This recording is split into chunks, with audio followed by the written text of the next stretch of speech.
Welcome back to the Blackletter podcast. We set out to create an entertaining and exciting podcast about law and business. Blackletter, the name, comes from the Gothic typeset.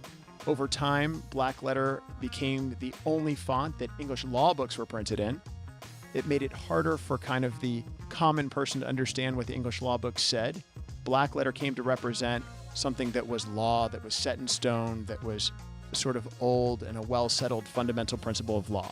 We're here to demystify black-letter law. We're here to demystify things that happen in business and law and where those two meet.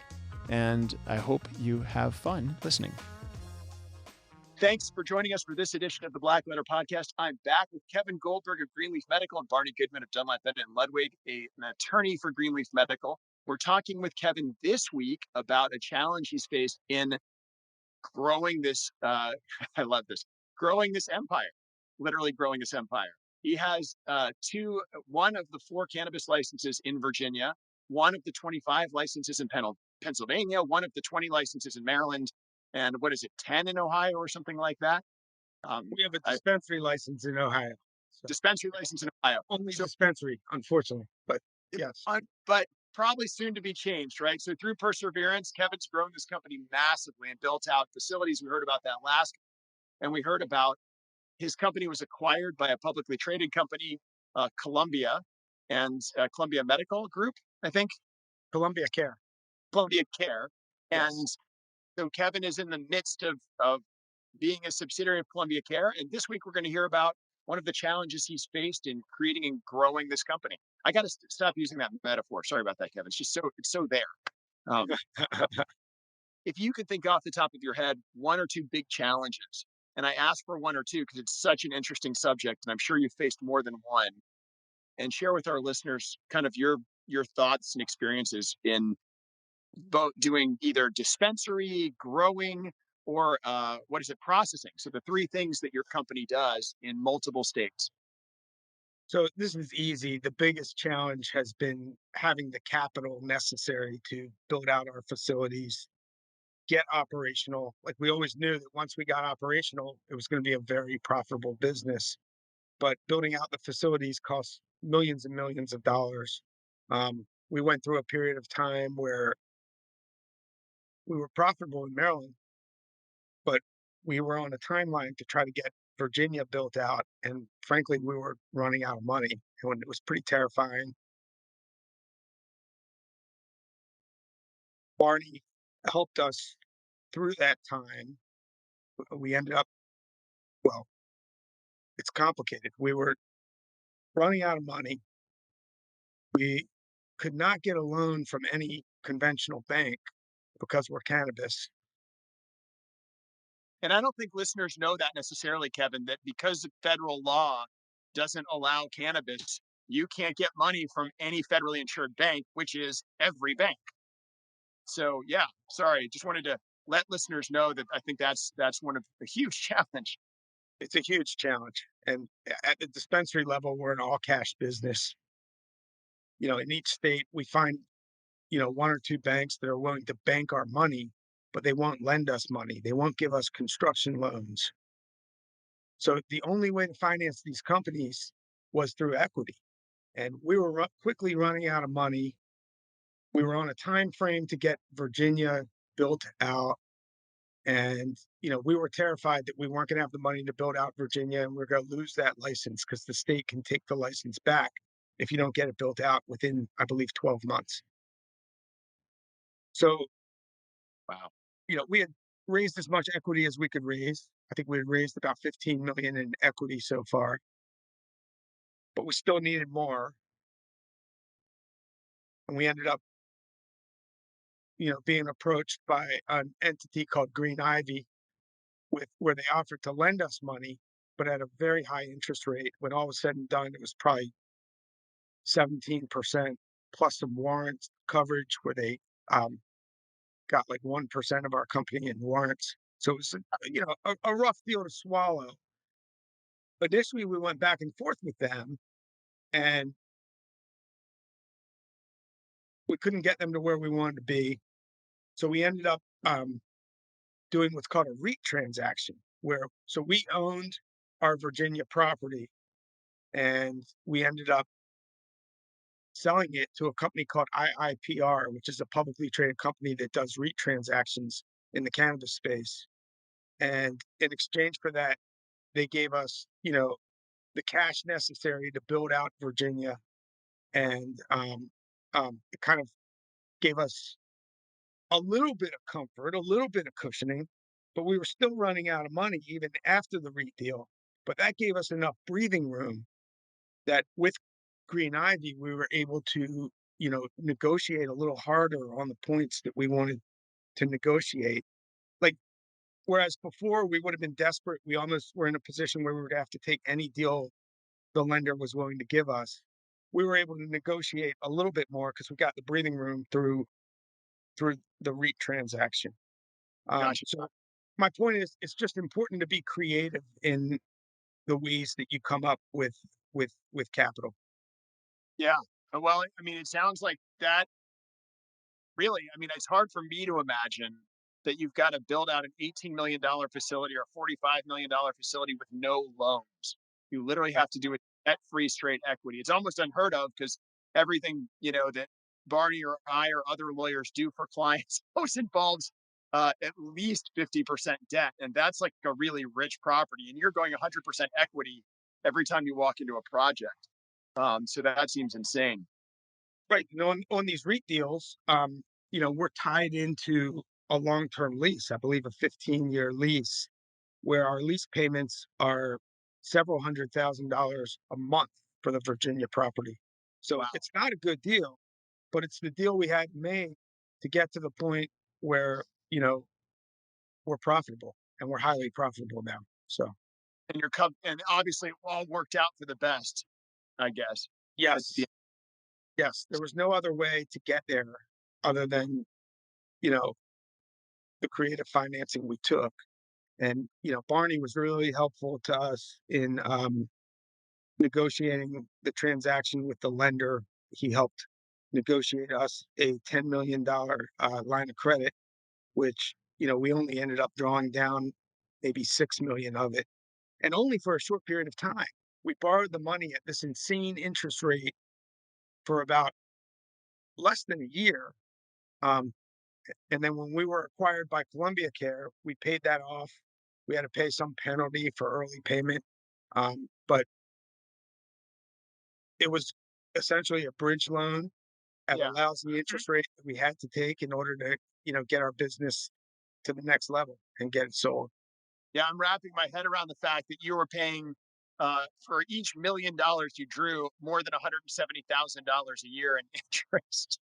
Which- Well, also, one thing that you also have to consider is every asset that Greenleaf had in all four states was collateral. E- wow. Even if Green Ivy was in a third or fourth position, they collateralized everything. So imagine the amount of legal. I mean, it was almost overwhelming. So that's an interesting question, actually. So they can collateralize a loan in Virginia across state lines. You can't bank across state lines, but they can file liens, obviously, locally in those states by private contract because you're not moving. It's just interesting. You're moving debt across state lines, but you're not moving cash across state lines. Well, you mentioned cash. That's an interesting point too, and it's the other side of this sword. Now, Okay. Kevin says he's an all cash business. Why? Because you can't use credit cards. They're run through federal facilities, Visa and MasterCard. And so you have every transaction is cash. So at the end of the day, you've got bags full of cash and you got to protect them. The bad guys are out there, with guns and Yeah. they're easy targets for robbery. So how do you do that? I mean, this is I know a little off topic of your challenge because the capital challenge seems enormous, but how do you move money around? Because I'm just thinking of it now. You can't Zelle or wire people money, I guess. So when you are doing these millions of dollars of transaction, or even can you pay rent? Do you pay rent in cash? Do you take dollars of cash and give it to the landlord? Like, how does all that work? So we're fortunate. We have banking in every state we're in. There Okay. tends to be one or two banks in each state that are willing to take the risk. And through like FinCEN and whatever other agencies regulate banks, they kind of set out a safe harbor for banks to follow that apparently doesn't give the banks a lot of assurance, but it gives them some assurance to the point where one or two banks in each market is willing to play the game. And the banks have to have their internal compliance program where they send an inspector out to our facilities 4 times a year and inspect it. The banks have to basically guarantee that um, you know, we're following the rules of the state. Um, Gotcha. so to answer your question, we pay our rent with a check. Um, Okay. when we sell wholesale cannabis to another company, they typically can pay us with a check. But Oh, great. in the dispensaries, on the consumer to us level, every transaction has to be in cash. And we have ATM machines in our facilities. But, we have, hundreds of thousands of dollars of cash, on a weekly basis Oh, that we have to, you know, have transported to the bank. And that's done through armed guards and cash pickup companies, that kind of thing. And, wow. That's and along with with this banking proposition, one of the banks in Virginia that Greenleaf does business with is a bank that I set him up with. And one of their directors has told me, and he, he's dealt with the Fed, and the Fed's official policy is on this cannabis business: don't ask, don't tell. Just do your business, use state chartered banks, and we're not going to pursue.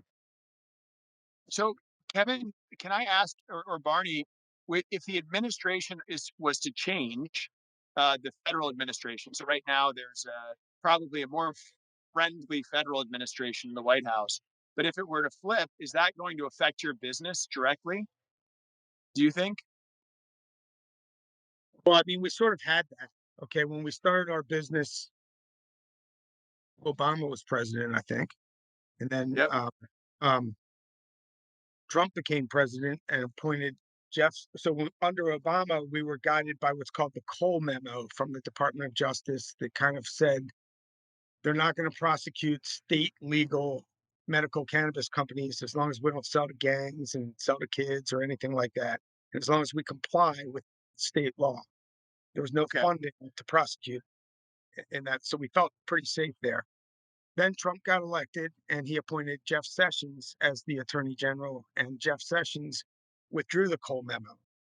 So we were like all very, very nervous at that period of time, kind of not I knowing bet. what to expect. Um, but fortunately, his policy was pretty much the same as the Cole memo. As long as, nobody really, there was not a huge uptick in prosecutions or anything like that. But it was a scary time.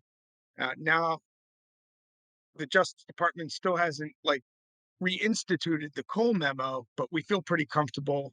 We know that they are going to leave us alone as long as we are compliant with state law. And that's why compliance is such a huge part of our business. We spend a tremendous amount of money making sure that we comply with the regulations to a T. And that's something else that, law firms have helped us with. So Yes. it seems, Kevin, like the big check boxes for you guys are capital, compliance, and then something I didn't even think of, security. When you're moving money around, physical security. Obviously, you have to do all the business stuff that a regular business does, but then you have all these other challenges, this limited means of access to capital, this massive, problem of moving huge amounts of cash, and then more compliance and regulatory compliance. Probably, 9 out of 10 or 95% of all other businesses on earth. Restaurants get inspected by the health department, and it's nothing compared to what you guys go through. It sounds like you even have your own banks inspecting you to stay compliant. So huge, huge stuff. So is there anything else, Jeff, you want to add to that, or should we jump to next week's segment? We're going to talk about your advice to people who might want to embark on this, whether it's in Virginia or Maryland or somewhere else. What advice you might have for them. Well, just real quick, going back to, raising capital under Yeah. challenging circumstances, it's really important to be creative. And just because you haven't heard of something being done before, if there's a good idea to, come up with capital, you need to listen and, probably consult with an attorney and see if it's a realistic way to get the capital. For example, I remember at one point we were running out of capital and we were able to do long-term supply agreements in Pennsylvania where we got a company to give us 2 million bucks up front in exchange for like really good pricing that we gave them on wholesale cannabis over a period of time. So that's another way. It's just, you know, we can't borrow money from the banks. So you got to be open to things like REIT transactions, high interest loans, supply agreements. There's probably other creative ideas that are out there, and you need to be open to that. You need to understand that, when you can't get loans from banks, you're going to have to get creative and you're going to have to, do some deals that otherwise you wouldn't necessarily want to do. Gotcha. And when your 2 years is up for your, you hit your targets, are you off and out into the world of consulting for other people who want to do this? Or are you off and out to your pleasure craft or whatever, your beach retreat? Um, I'm too young for any sort of beach retreat. I'm a workaholic by nature. My Yeah, dad was a workaholic, and I'm a workaholic. I'm not retiring. I'm doing a little bit of consulting now in the cannabis space. nice. Um, but I'm really looking, you know, if the opportunity's right, stay with Columbia Care. It's a company I truly believe in, and I think they're going to be the leader in cannabis in the future. Um, of course, I'm always open to other entrepreneurial ideas, hopefully something that'll make the world a better place. Excellent. Well, Kevin, I'm going to come back to you next week. And listeners, thank you for joining us for this week's Blackletter podcast with Kevin Goldberg, Barney Goodman, and Greenleaf Medical.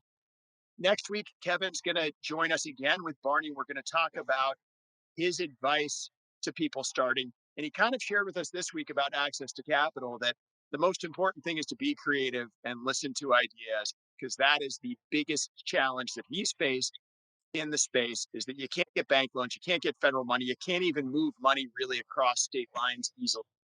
But we'll see you next week on the Blackletter podcast. Kevin and Barney, thanks for joining us this week. And we'll bring you back next week. And thanks, listeners.